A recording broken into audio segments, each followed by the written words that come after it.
Jangan lupa like, comment, and subscribe channel YouTube TVRI Bengkulu dan nyalakan lonceng notifikasinya.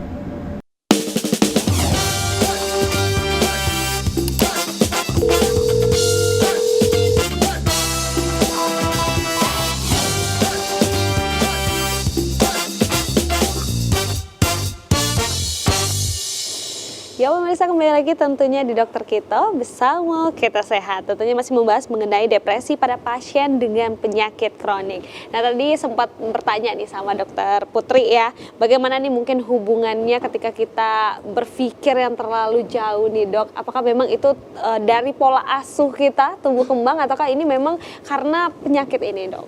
Ya, pola asuh jelas berpengaruh ya, sangat berpengaruh. Pola asuh itu ada banyak jenisnya, ada yang orang tuanya itu sistemnya demokrasi, jadi apa-apa didiskusikan sama anaknya, sehingga menimbulkan rasa anaknya itu kalau ada masalah dia bisa cerita sama orang tuanya.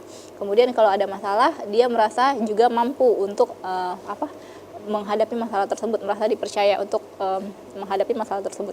Ada juga pola asuh yang semuanya serba tidak boleh. Ada juga pola asuh yang semuanya serba boleh. Benar. Gitu. Kayak kamu mau ngapain nggak apa-apa. Mungkin lebih cenderung ke kurang peduli gitu. Ada juga pola asuh yang semuanya nggak boleh, semuanya harus diatur A, B, B kayak gitu. Nah itu jelas mempengaruhi pola pikir ataupun cara seseorang itu dalam menghadapi masalah. Jadi jawabannya benar ya, dia berpengaruh karena sikap kita terhadap suatu masalah itu jelas dipengaruhi oleh yang pertama pola asuh, yang kedua pengalaman kita pribadi ya, pengalaman kita ketika masih kecil, apakah ada trauma atau tidak, apakah ada kekerasan secara fisik atau verbal atau tidak, kemudian masa remaja, masa dewasa, apakah ada pembulian atau tidak, di lingkungan kerja seperti apa. Nah itu semuanya berpengaruh terhadap cara pandang seseorang terhadap suatu masalah. Baik dokter, memang ini sesuatu yang memang kalau sekarang itu harus menjaga kesehatan mental kalau kata orang. Anak-anaknya harus dijaga, tapi juga kan ada nih pola asuh yang jadi membuat anak itu apa-apa merasa di backup nih. Ya. Nah itu benar nggak sih dok? Sebenarnya saya kurang berkapasitas ya untuk menjawab hal tersebut. Kemarin juga sempat belajar tentang memang cara kita untuk menghadapi gen milenial, gen Z, gen alpha itu berbeda. Cara mengasuhnya seperti apa, trennya juga berbeda begitu. Jadi sebenarnya tidak ada kapasitas. Ada dokter yang lebih berkapasitas untuk menjawab tersebut, psikiatri, subspesialis psikiatri anak dan remaja begitu, yang lebih berkompeten untuk menjawab hal tersebut. Baik dokter, bisa dilanjutkan menjelaskan mengenai depresi.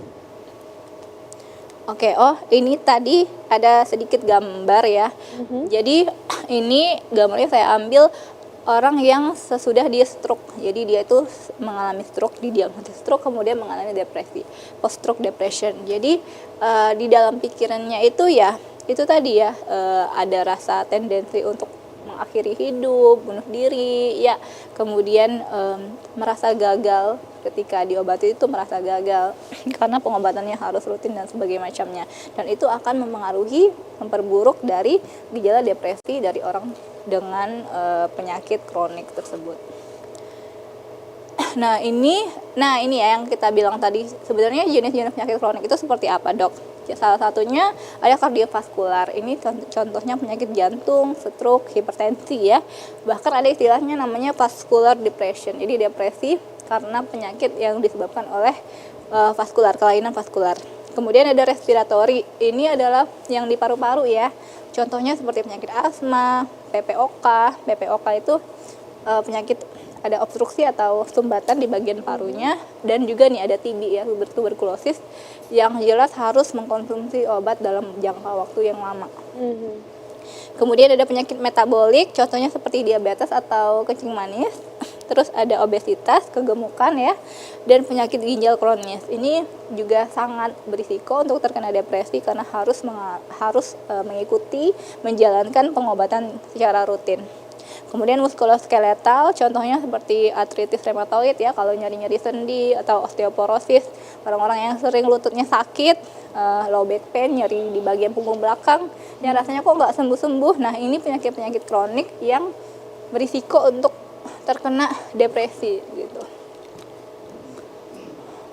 Oke, ini tadi ya patofisiologi depresi atau kok bisa terjadinya depresi itu jelas berhubungan dengan neurotransmitter. Neurotransmitter itu kayak bahan kimiawi yang ada di bagian otak. Dia memang ada serotonin, norepinefrin dan dopamin yang nanti ada yang meningkat, ada yang menurun yang bisa menyebabkan depresi ya. Kalau misalnya serotoninnya berkurang, dopaminnya berkurang, nanti otomatis seseorang itu gairahnya akan berkurang, motivasinya akan berkurang, sehingga menimbulkan gejala-gejala depresi tadi. Adanya peradangan, kemudian ada stres oksidatif, sehingga menyebabkan kerusakan dari sel-sel saraf atau sel-sel yang memberikan sinyal untuk bahagia. Karena kita punya sinyal ya, bahan kimiawi yang ada di dalam otak kita yang memberikan sinyal untuk kita senang, merasa sedih, itu kan semuanya ada yang ngatur. Nah, ketika hormon atau bahan kimia untuk merangsang rasa senang itu berkurang, makanya muncullah gejala-gejala depresi tadi. Mungkin untuk selanjutnya akan lebih dijelaskan oleh Dokter Junia. Baik, silakan dokter. Mungkin dari Dokter Junia boleh melanjutkan. Oke. Mengenai gejala ya. Oke, kita lanjut ya. Tadi sudah pemirsa di rumah sudah banyak mendengar penjelasan apa itu depresi, kemudian jenis-jenisnya dan penyebabnya ya. Sekarang kita lanjut ke tantangan dalam identifikasi dan penanganan depresi. Artinya apa sih kesulitan kita dalam penanganan maupun menemukan pasien depresi sehingga kita tahu baik keluarga maupun pihak kesehatan ini butuh penanganan begitu. Karena banyak kadang pasien-pasien ini tidak mengakui kalau sebenarnya sudah butuh bantuan. Benar sekali. Terutama yang akan kita fokuskan pada hari ini adalah pasien penyakit kronis. Artinya kadang tertutupi tuh rasa depresinya dan jarang terdiagnosis karena tidak dengan keluhan khusus depresi duluan, karena sudah ada penyakit lain dahulu. Biasanya dengan kasus-kasus penyakit kronis ini akan ada program khusus atau penjaringan khusus baik dari dokter yang penanganan penyakit utamanya maupun dari pihak kedokteran jiwa, itu menjaring atau mengeliminasi pada pasien-pasien yang pengobatannya sudah menahun. Biasanya pun misal pasien dengan penyakit kardiovaskular oleh dokter jantung yang menangani, jika sudah ada tanda-tanda depresi, kemudian pengobatannya sudah jangka panjang, biasanya akan dikonsulkan ke psikiatri atau ke dokter jiwa. Disitulah biasanya terjaring nih kasus-kasus ternyata penyakit kronisnya disertai dengan depresi. Tapi dokter, untuk dokter yang menangani sendiri, apakah dia akan bisa tahu nih dan menilai dan langsung merujuk, ataukah ini tergantung kita juga nih sebagai pasien yang kayak, wah dok sepertinya mungkin bisa menyampaikan keluhan, atau memang dokter itu akan bakal langsung kayaknya kamu ini langsung merujuk nih? Oke. Dari semua opsi tadi semuanya bisa. Dari pertama opsi dokter yang merujuk, karena sifat pengobatan terutama penyakit kronis biasanya itu adalah gabungan atau kerjasama dari berbagai bidang. Misal penyakit, kita bahas salah satu contohnya diabetes ya.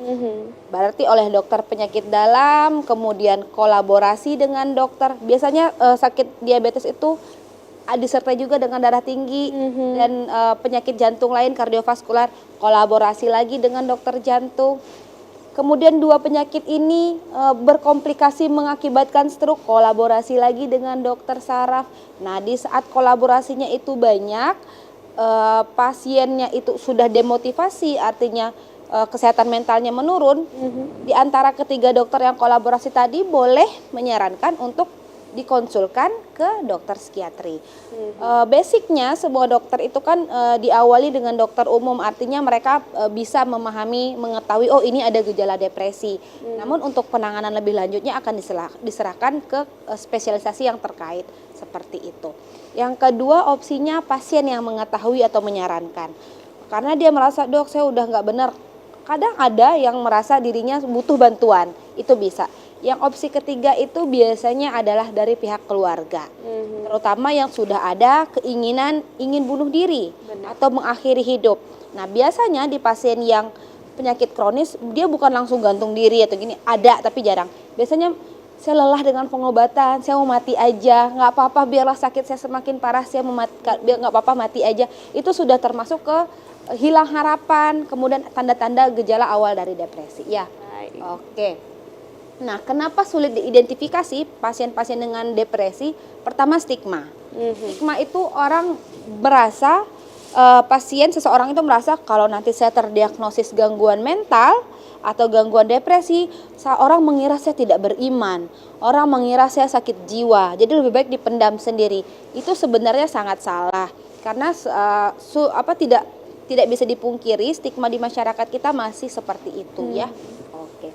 Harapannya pemirsa TVRI di rumah semakin aware nih, ternyata penyakit mental itu bukan penyakit yang harus dihindari, Benar. bukan penyakit yang aib gitu, bukan. Itu nggak apa-apa, semua orang beresiko. Semua orang bisa ditangani dan butuh support. Oke? Yang kedua, kurangnya waktu. Ini kurang waktu, tenaga kesehatan itu sering kekurangan waktu untuk mendeteksi dan menangani depresi secara komprehensif pada penyakit kronis karena kadang fokus ke penyakit utama, terutama penyakit-penyakit utama yang sudah komplikasi banyak ya. Yang kedua, keterbatasan akses, artinya ke fasilitas kesehatan mental yang memadai itu sulit. Contohnya, di Provinsi Bengkulu, rumah sakit jiwa kan cuma ada di kota provinsi ya. Artinya orang-orang dari daerah mungkin kesulitan akses begitu. Dan mungkin ada beberapa kabupaten, beberapa tempat yang belum ada dokter spesialis psikiatrinya.